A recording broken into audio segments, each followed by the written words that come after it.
Welcome students, study at the rate Uttarakhand के online platform में आपका स्वागत है। हम लोग पर्यावरण की क्लास लेकर चल रहे थे। पर्यावरण पारिस्थितिकी में हम लोग जलवायु परिवर्तन को देख रहे थे और जलवायु परिवर्तन के हम लास्ट चैप्टर में पहुंच चुके हैं और उसमें हम लोगों को देखना है कि जलवायु परिवर्तन और भारत का क्या उसकी कार्य योजना है वो समझना है। साथ ही साथ इसी क्लास में हम लोग ओजोन परत और ओजोन क्षरण से संबंधित जो समस्याएं उत्पन्न हुई हमारे विश्व में उनको हम क्वेश्चनों के माध्यम से देखेंगे और समझने का प्रयास करेंगे। ठीक है, तो सर सबसे पहले जो क्वेश्चन हमारे सामने है वह है भारत की जलवायु परिवर्तन पर प्रथम राष्ट्रीय कार्य योजना। ठीक है, तो मैं आपको बताना चाहता हूं कि भारत जो सबसे पहली जलवायु परिवर्तन जो कार्य योजना जारी करी थी वो डॉक्टर मनमोहन सिंह के टाइम पर जारी करी थी। ठीक है, मनमोहन सिंह प्रधानमंत्री थे उस वक्त और ये जारी की गई थी जून 2008 में। जून 2008 में ये जारी की गई थी और इसके अंतर्गत 8 राष्ट्रीय मिशन शामिल किए गए थे। आपको याद रखना है, ठीक है, 8 राष्ट्रीय मिशन इस जलवायु परिवर्तन कार्य योजना के अंतर्गत। आठों के नाम तो कभी आपसे नहीं पूछेगा, लेकिन फिर भी मैं आपको बताना चाहता हूँ। एक था राष्ट्रीय सौर मिशन, दूसरा राष्ट्रीय संवर्धित ऊर्जा दक्षता मिशन, तीसरा राष्ट्रीय सतत पर्यावास मिशन, चौथा राष्ट्रीय जल मिशन, पांचवा राष्ट्रीय हिमालय परिप्रणाली परिरक्षण मिशन, छठा राष्ट्रीय हरित भारत मिशन, सातवां राष्ट्रीय सतत कृषि मिशन, आठवां राष्ट्रीय जलवायु परिवर्तन कार्यनीतिक ज्ञान मिशन। ठीक है, तो इन आठों को एक बार वीडियो बैक करके पॉज करके आप आराम से नोट कर सकते हैं, क्योंकि एग्ज़ाम का कोई पता नहीं भाई। क्योंकि ये भी पूछा जा सकता है कि इनमें से कौन सा मिसल शामिल नहीं था या इनमें से कौन सा मिसल शामिल था, तो इस प्रकार से आप इसको याद रख सकते हैं। तो हमारा इस क्वेश्चन का जो आंसर हो जाएगा ये 2008। ठीक है, वर्ष 2008 में पहली कार्य योजना का प्रकाशन किया गया। ठीक है, ओके, नेक्स्ट क्वेश्चन की तरफ आगे बढ़ते हैं हम लोग।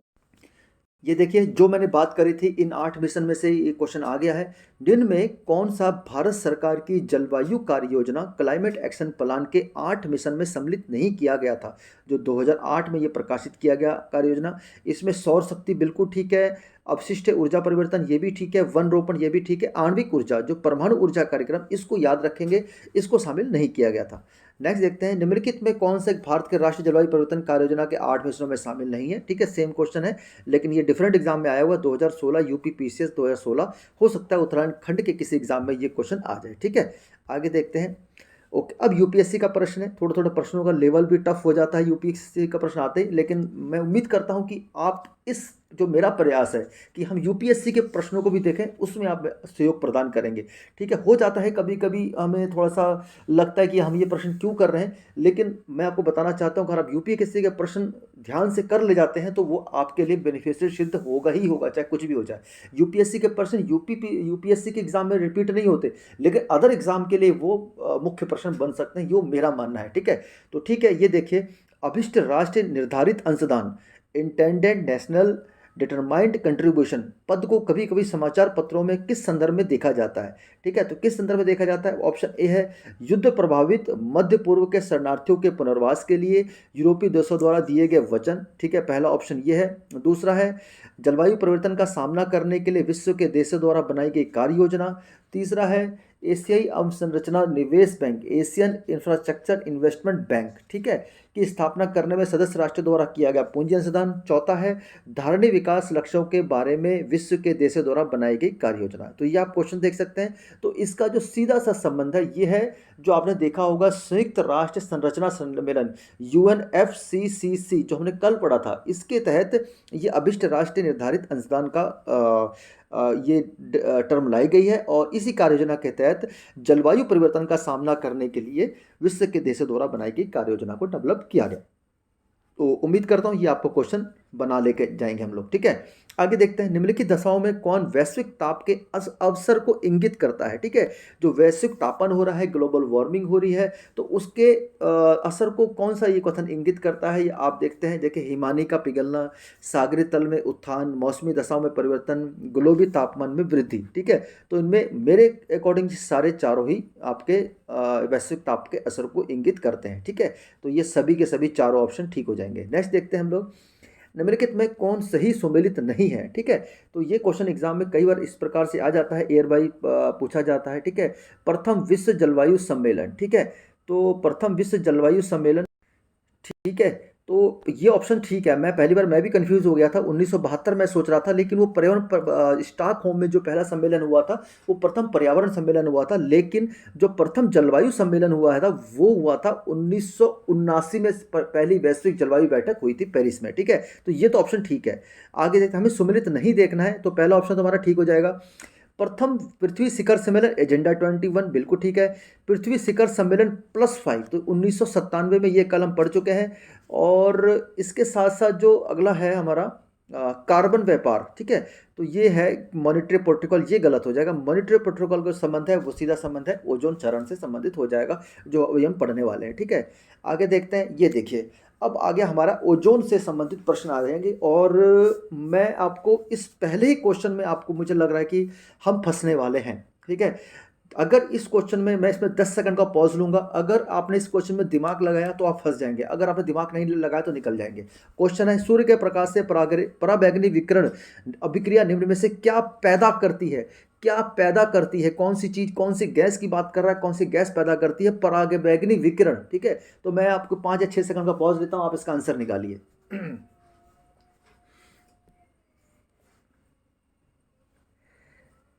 तो उम्मीद करता हूं आप इसका आंसर आपने निकाल लिया होगा। अगर आपने इसका आंसर ओजोन दिया है तो बिल्कुल आप सही हैं, ठीक है।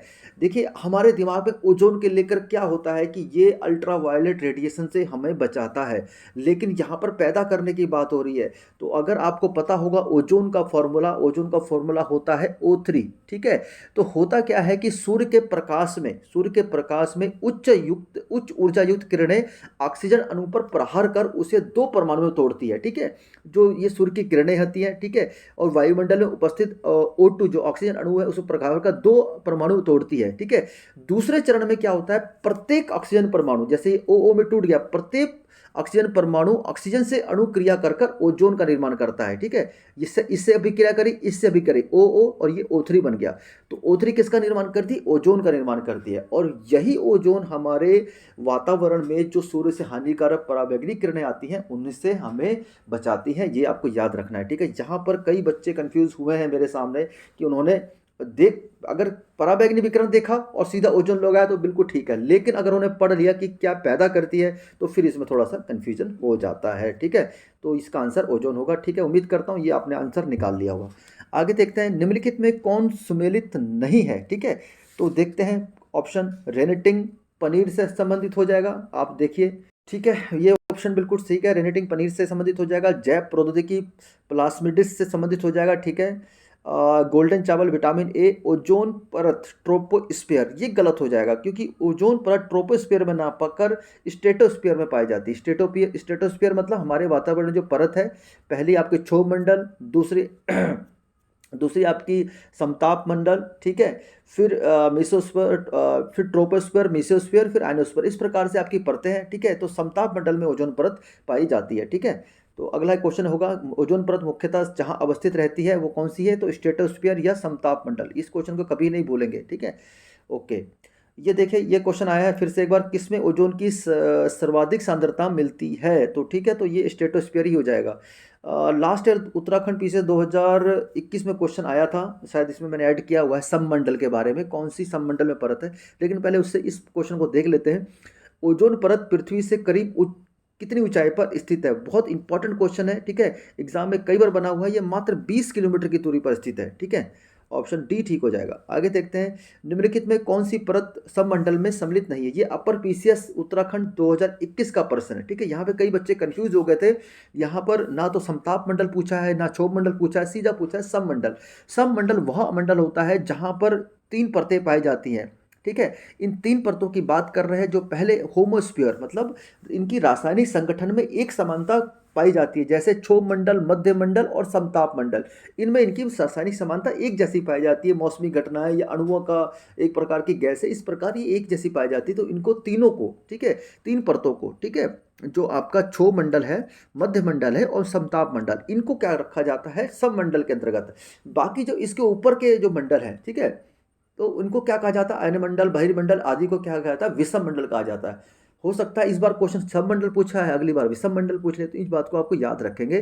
तो इसका जो सही आंसर हो जाएगा, आयन मंडल को हम सब मंडल में काउंट नहीं करेंगे। नेक्स्ट क्वेश्चन है, समताप मंडल में ओजोन के स्तर को प्राकृतिक रूप से विनियमित किया जाता है।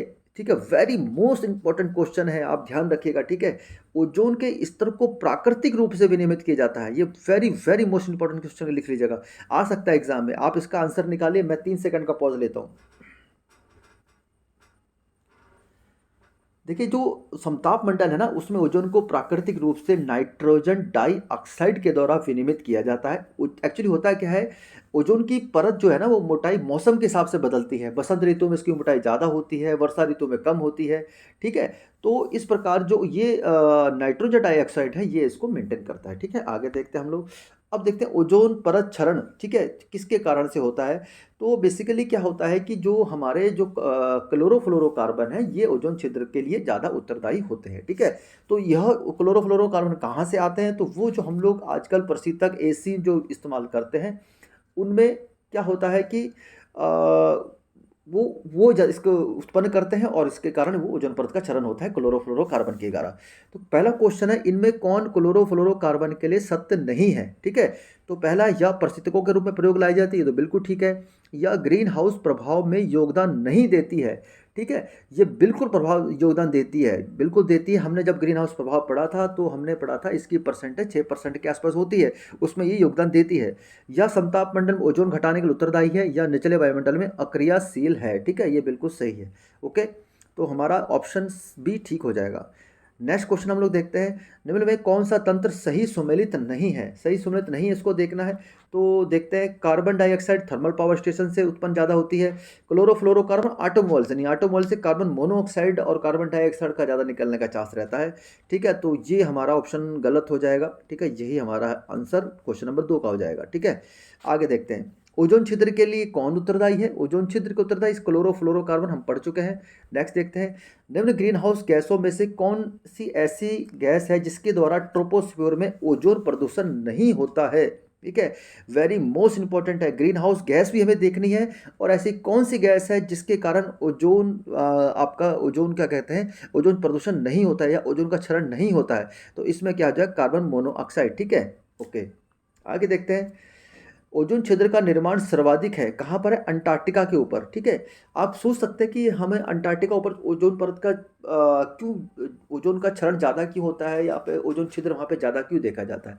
देखिए, होता क्या है कि जो ध्रुवीय समतापी मंडल में बादलों की उपस्थिति, जो ध्रुवों का तापमान बहुत कम होता है। ठीक है, तो उसमें उपस्थित जो नाइट्रिक अम्ल होता है, क्लोरोफ्लोरो से कार्बन करके क्लोरीन का निर्माण करता है, जो ओजोन परत के रासायनिक विनाश के लिए उत्तरदायी है। ठीक है, होता क्या है कि ध्रुवीय समतापीय मंडल में बादल ऐसा माध्यम है, ठीक है, जहां क्लोरीन यौगिक ओजोन परत का विनाश करने वाले क्लोरीन कणों में परिवर्तित हो जाता है। ठीक है, तो ओजोन परत के छिद्र का निर्माण करने के लिए इसकी उपस्थिति आवश्यक है। तो क्लोरीन जो बनती है ना, और देखिए, जहाँ पर आपको सांद्रता की बात करें, जैसे आप समझेंगे कि आप एक छोटी सी बात कही, जैसे हमने वायुमंडल में गैस है। ठीक है, उस गैस की सघनता कहाँ पर होगी। आप भारत में खड़े हैं, भारत में आप मान के उत्तराखंड में खड़े हैं, और एक आप अंटार्कटिका में खड़े हैं, तो गैसों का फैलाव कहाँ पर होगा। गर्मियों की मौसम की बात करें तो ध्रुवों पर तो हमेशा बर्फ जमी रहती है, तो गैसों का फैलाव ऑब्वियसली हमारे उत्तराखंड में होगा। ध्रुव में तो गैसें की सांद्रता बढ़ जाएगी, गैसें के अणु आपस में क्लोज आएंगे, क्योंकि ठंड बढ़ने के कारण,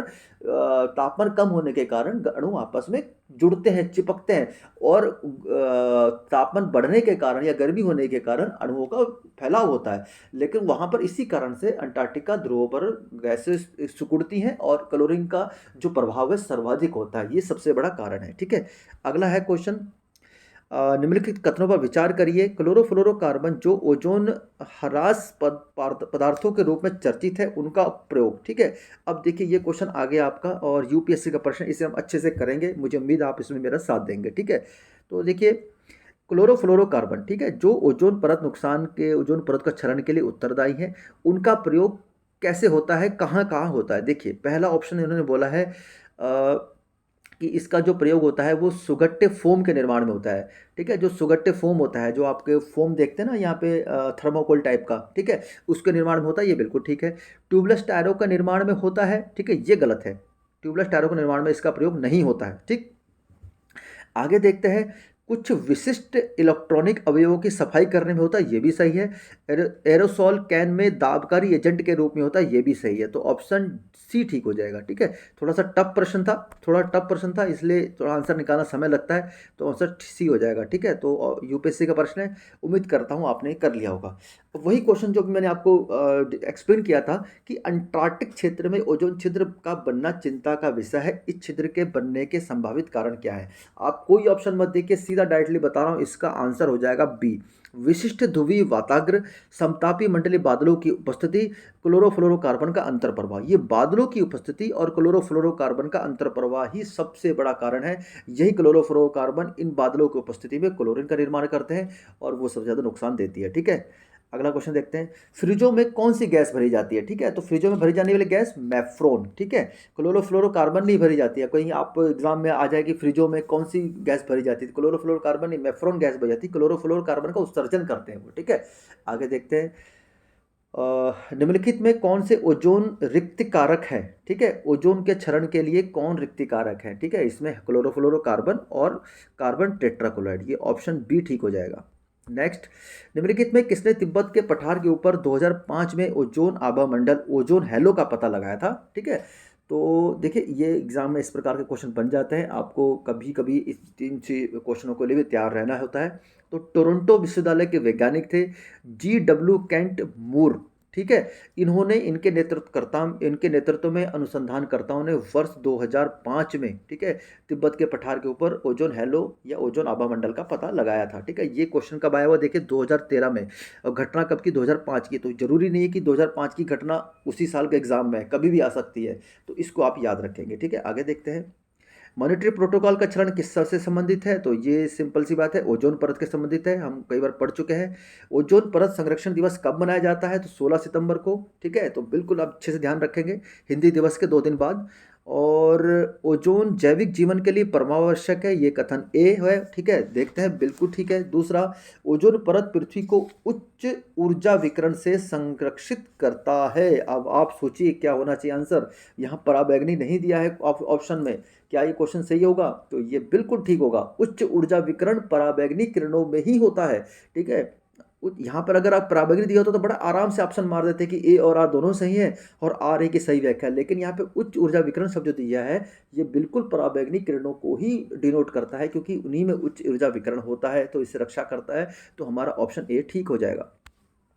और ये लास्ट क्वेश्चन है आज के सेशन का, वैज्ञानिकों की निम्न टीमों में से किसने सर्वप्रथम अंटार्कटिका के ऊपर ओजोन छिद्र का पता लगाया था। अभी थोड़ी देर पहले हमने तिब्बत के पठार के ऊपर ओजोन आभामंडल का पता की बात करी थी, किस वैज्ञानिक ने किया था।